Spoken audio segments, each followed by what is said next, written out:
De la paperasse, toujours de la paperasse. Quand est-ce que j'aurai d'autres trucs à faire?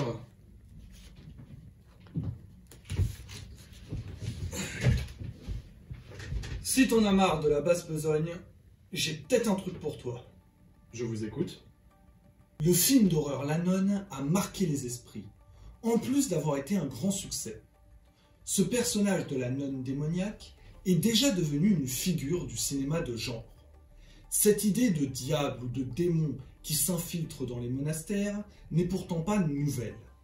Elle puise ses origines dans un fait divers qui a eu lieu à Loudun, en France, au XVIIe siècle. L'affaire des possédés de Loudun. Ça a l'air super excitant. On va où? Du calme.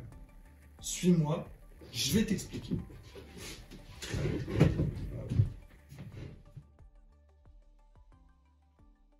Certains signes étaient annonciateurs de la malédiction à venir. Dans la nuit du 21 septembre 1632, dans le couvent d'Ursuline à Loudun, la mère supérieure et deux sœurs vont apercevoir le prieur Mousseau. Petit problème, le prieur Mousseau est mort depuis plusieurs mois. Vous l'aviez pas vu venir celle-là? Si? C'est quoi ce bordel? Bon, on se calme. On va continuer. Le 23 septembre, une boule noire traverse le réfectoire. Quelques heures plus tard, durant la messe, les trois sœurs qui avaient vu le prieur Mousseau sont prises de folie. Elles se mettent à faire des grimaces, à insulter Dieu avec d'horribles blasphèmes et à recracher l'hostie.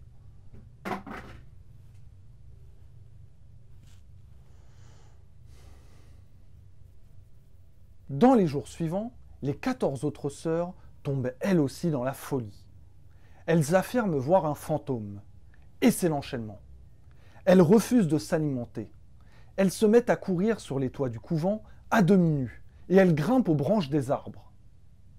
Le 11 octobre, les sœurs affirment que le fantôme qu'elles ont vu serait le curé de la ville, Urbain Grandier, toujours vivant et en fonction. Elles l'accusent d'obscénité, d'attitude lascive, d'attouchement et de sorcellerie.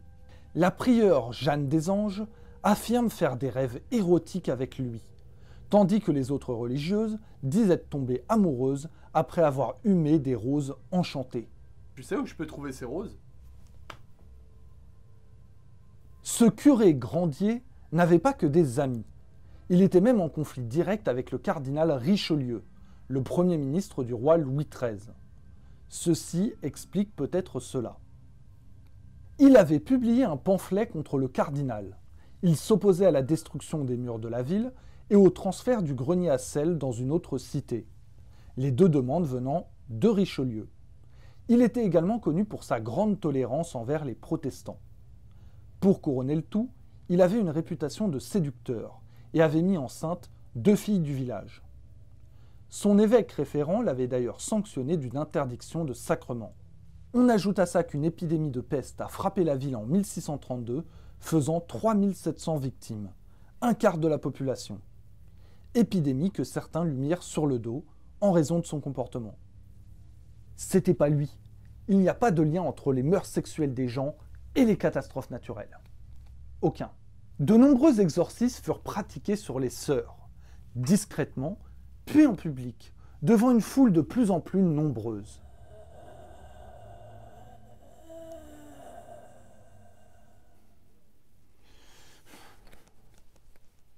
Les enquêteurs de l'Église cherchèrent le document, le pacte signé de la main d'Urbain Grandier avec lequel il s'est allié au diable. On déshabilla les sœurs et on les rasa afin de trouver sur elles la marque de Satan. On chercha également le point d'insensibilité.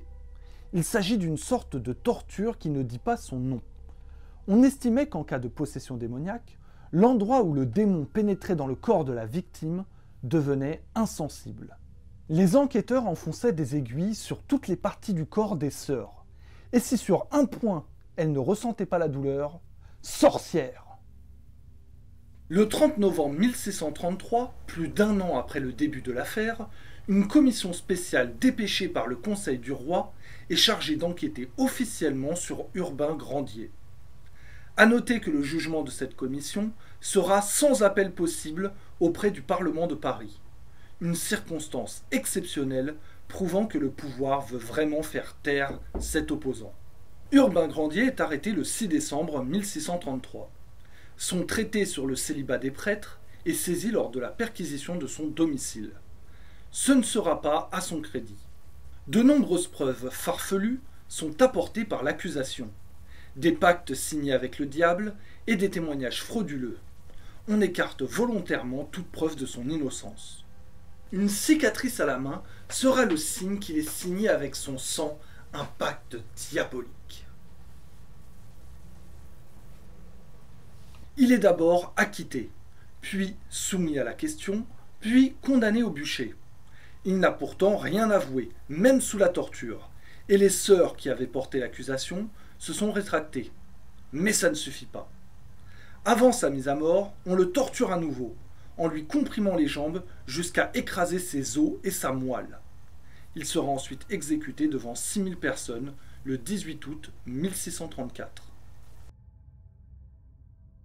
Les deux personnes ayant pris part à ces tortures, le chirurgien Monoury et le père Lactance, seront pris de remords et de folie. La prieure Jeanne des Anges sera encore victime de ses possessions jusqu'en 1637. Après de nombreux exorcismes, elle sera libérée et passera pour une sainte capable d'accomplir des miracles. Il apparaît clairement aujourd'hui que le pauvre Urbain Grandier n'avait pas grand-chose à voir avec cette affaire.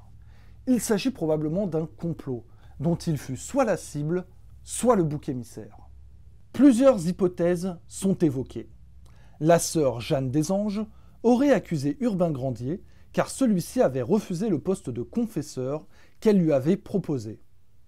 Le couvent des Ursulines, lieu des possessions, avait aussi son intérêt dans l'affaire. En effet, les communautés religieuses considérées comme possédées recevaient une pension du roi comme dédommagement de la mauvaise réputation. Le chanoine Mignon est accusé par certaines sœurs de les avoir incitées à accuser le prêtre. Le cardinal Richelieu, qui pouvait se venger et se débarrasser de cet opposant. Et même la ville de Loudun en a profité en accroissant le nombre de ses touristes. C'était l'affaire des possédés de Loudun. Un mystère qui ne sera probablement jamais résolu. Mais ne vous inquiétez pas, la confrérie des résolveurs est toujours là pour mener l'enquête.